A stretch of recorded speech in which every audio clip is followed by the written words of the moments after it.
السلام علیکم ورحمۃ اللہ وبرکاتہ۔ سورۃ التوبہ آیت نمبر 86۔ اعوذ باللہ السمیع العلیم من الشیطان الرجیم من ہمزہ ونفخہ ونفثہ۔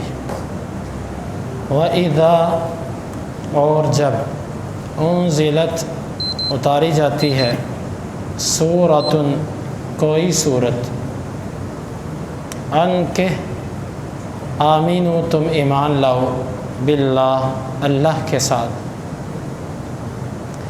وجاہدو اور تم جہاد کرو مع رسولہ اس کے رسول کے ساتھ، استأذنک آپ سے اجازت طلب کرتے ہیں اولو والے الطول قوت مال وسعت منہم ان میں سے، وقالو اور وہ کہتے ہیں ذرنا اب چھوڑیے ہمیں، نکن ہم ہو جائیں مع القاعدین بیٹھے رہنے والوں کے ساتھ، ردو وہ راضی ہو گئے ہیں بے ان کہ یکون وہ ہو جائیں مع الخوالف پیچھے رہنے والوں کے ساتھ، وطبع اور مہر لگا دی گئی ہے علی قلوبہم ان کے دلوں پر، فہم پس وہ لا یفقہون نہیں سمجھتے۔ وَإِذَا أُنزِلَتْ سُورَةٌ أَنْ آمِنُوا بِاللَّهِ اور جب کوئی صورت اتاری جاتی ہے کہ اللہ کے ساتھ ایمان لاؤ، وَجَاهِدُوا مَعَ رَسُولِهِ اور اس کے رسول کے ساتھ مل کر جہاد کرو، استأذنک اولو الطول منہم ان میں سے مالدار آپ سے اجازت طلب کرتے ہیں، وقالوا ذرنا نکن مع القاعدین اور کہتے ہیں آپ ہمیں چھوڑیے ہم بیٹھے رہنے والوں کے ساتھ ہو جائیں، ردوا بأن یکونوا مع الخوالف اور راضی ہو چکے ہیں کہ وہ پیچھے رہنے والوں کے ساتھ ہوں، وَطُبِعَ عَلَى قُلُوبِهِمْ فَهُمْ لَا يَفْقَهُونَ اور ان کے دلوں پر مہر لگا دی گئی ہے پس وہ نہیں سمجھتے۔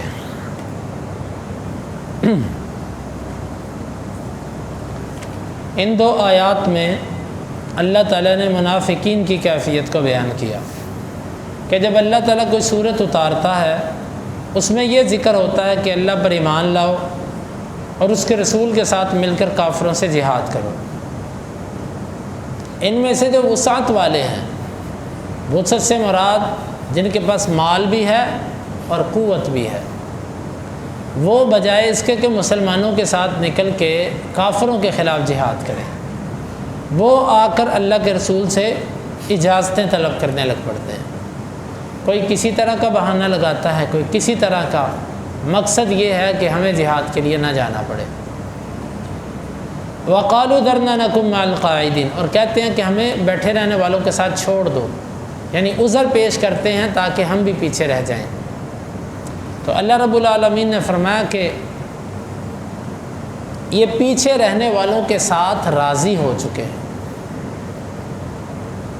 ایک ہوتا ہے گناہ کرنا اور ایک ہوتا ہے گناہ پر راضی ہونا، دونوں میں بڑا فرق ہے۔ اللہ رب العالمین نے منافقین کے خالی گناہ کا ذکر نہیں کیا بلکہ ساتھ اس بات کا ذکر کیا کہ وہ اپنے اس گناہ پر راضی ہیں۔ اور جب کسی بندے کی یہ کیفیت ہوتی ہے نا کہ وہ اپنے جرم پر مطمئن ہو، راضی ہو، تو اس کے ہدایت کے راستے بہت کم ہوتے ہیں۔ اللہ تعالیٰ ہدایت دینا چاہے تو کسی کو بھی دے سکتا ہے، اس کے لیے کیا مشکل ہے، لیکن عام طور پر معمول اور دیکھنے میں جو چیز آتی ہے وہ یہی ہے، جو اپنے جرم پر مطمئن ہوتا ہے، جو اپنے گناہ پر مطمئن ہوتا ہے، اس کو ہدایت مشکل ہی ملتی ہے۔ اللہ رب العالمین نے فرمایا کہ یہ راضی ہو چکے ہیں پیچھے رہنے والوں کے ساتھ۔ گویا دو جرم ہو گئے، پیچھے رہنا ایک جرم اور پیچھے رہنے پر مطمئن ہونا، راضی ہونا ایک الگ جرم ہے۔ اکثر انسان جب اپنے گناہ پر مطمئن نہیں ہوتا، راضی نہیں ہوتا، ملامت ہوتی ہے دل کے اندر، آج نہیں تو کل کل نہیں تو پرسوں اللہ تعالیٰ اس کو ضرور اس گناہ کو ترک کرنے کی توفیق دیتا ہے۔ لیکن جب دل کے اندر یہ کلک ہی نہ ہو بلکہ دل کے اندر اطمینان ہو تو پھر ہدایت نہیں ملتی۔ وَطُبِعَ عَلَىٰ قُلُوبِهِمْ، اور ان کے دلوں پر مہر لگا دی گئی۔ اس آیت سے یہ معلوم ہوتا ہے کہ جب کوئی بندہ اپنے جرم پر مطمئن ہوتا ہے تو مہر اس وقت لگ جاتی ہے۔ خالی گناہ کرنے سے اللہ رب العالمین دلوں پر مہر نہیں لگاتا، توبہ کا دروازہ کھلا رہتا ہے۔ مہر تب لگتی ہے جب مہر لگ جائے، تو مہر کا مطلب ہوتا ہے کوئی چیز اندر نہیں جا سکتی، اندر کی چیز باہر نہیں آ سکتی۔ ہدایت دل کے اندر نہیں جا سکتی اور دل کے اندر جو کفر ہے وہ باہر نہیں آ سکتا۔ مہر لگ گئی، اندر کی چیز اندر، باہر کی چیز باہر۔ تو فرمایا کہ ان کے دلوں پر مہر ہے۔ مہر اپنے کفر پر، اپنے جرم پر، اپنے گناہ پر مطمئن ہونے کی وجہ سے لگی ہے، اور یہ علامت ہے کہ اس وقت اللہ مہریں لگاتا ہے جب انسان مطمئن ہوتا ہے۔ فَهُمْ لَا يَفْقَهُونَ، ایک تو مہر، اور مہر سے بڑا جرم، مہر سے بڑی سزا یہ ہے کہ انہیں پتہ نہیں کہ انہیں مہر لگ چکی ہے۔ اللہ تعالیٰ جب کسی سے ناراض ہوتا ہے، اللہ تعالیٰ اس کی قوت حس ختم کر دیتا ہے۔ قوت حس کیا ہوتی ہے؟ کہ جس سے انسان محسوس کرتا ہے کہ یہ میں نے غلط کیا ہے، اللہ اس کی وہ حس ختم کر دیتا ہے۔ لیکن اللہ تعالیٰ ایسے نہیں کرتا کسی کے ساتھ۔ جب کوئی جان بوجھ کے بے حس بنے، پھر اللہ اس کو بے حس بنا دیتا ہے۔ جس طرح کوئی پاگل آدمی ہوتا ہے، اس کو پتہ ہی نہیں وہ کیا کر رہا ہے، وہ کیا حرکتیں کر رہا ہے۔ یوں اللہ تعالیٰ ان پر مہر لگاتا ہے، اس کا نتیجہ یہ نکلتا ہے فَهُمْ لَا يَفْقَهُونَ، ان کو پتہ ہی نہیں چلتا۔ یہ پہلی سزا سے بڑی سزا ہے۔ انسان کو جتنی مرضی بڑی سزا مل جائے، بیماری لگ جائے، اگر اس کو اپنی بیماری کا علم ہو جائے وہ بر وقت علاج کر سکتا ہے۔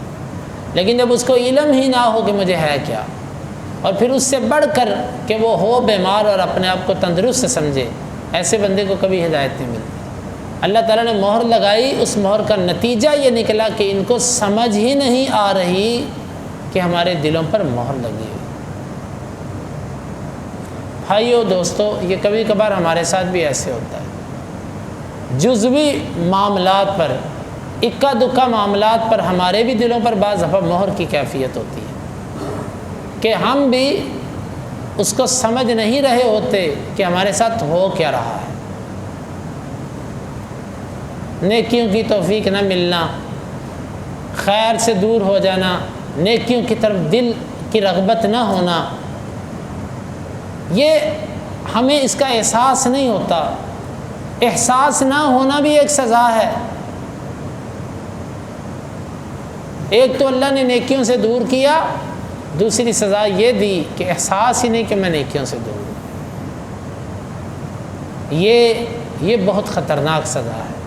اس مرض کے اندر جو بندہ مبتلا ہوتا ہے، خاص اللہ اس پر رحم نہ کرے تو وہ بندہ بچتا نہیں۔ تو اللہ تعالیٰ نے منافقین کے بارے میں یہ ذکر کیا، ایک تو یہ راضی ہو گئے، اس کے نتیجے میں ان کے دلوں پر مہر لگی، اور مہر کا نتیجہ یہ نکلا کہ ان کو اب سمجھ نہیں آ رہی کہ ہمارے ساتھ ہو کیا رہا ہے، ہم کس طرف جا رہے ہیں۔ واللہ کبھی کبھار کئی لوگوں کو دیکھتے ہیں گھر کے باہر بیٹھے، ظہر کا وقت ہوا گھر کے باہر ہے، عصر کا وقت ہوا باہر بیٹھا ہے، مغرب کا وقت ہوا بیٹھا ہے، عمر بھی زیادہ ہے بھی بوڑھا، کبھی اس چیز کو دیکھ کے وقت ضائع کر رہا ہے، کبھی اس کو دیکھ کے وقت ضائع کر رہا ہے۔ اس کو احساس ہی نہیں کہ میں کیا کر رہا ہوں، اس کو پتہ ہی نہیں کہ میں اپنے زندگی کا قیمتی ترین وقت ضائع کر رہا ہوں، یوں وقت ضائع کر رہا ہے۔ کبھی وہ کھیلنے والوں کے پاس چلا جاتا ہے، کبھی وہ حقے والوں کے پاس چلا جاتا ہے، کبھی وہ باتیں کرنے والوں کے پاس۔ فَهُمْ لَا يَفْقَهُونَ، اسے سمجھ ہی نہیں آ رہی وہ کر کیا رہا ہے۔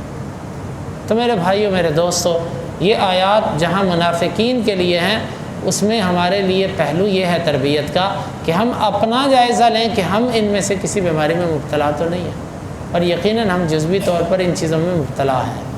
اللہ تعالیٰ سے دعا ہے کہ اللہ تعالیٰ ہمیں ان مسائل کو سمجھنے کی اور کتاب و سنت پہ عمل کی توفیق عطا فرمائے۔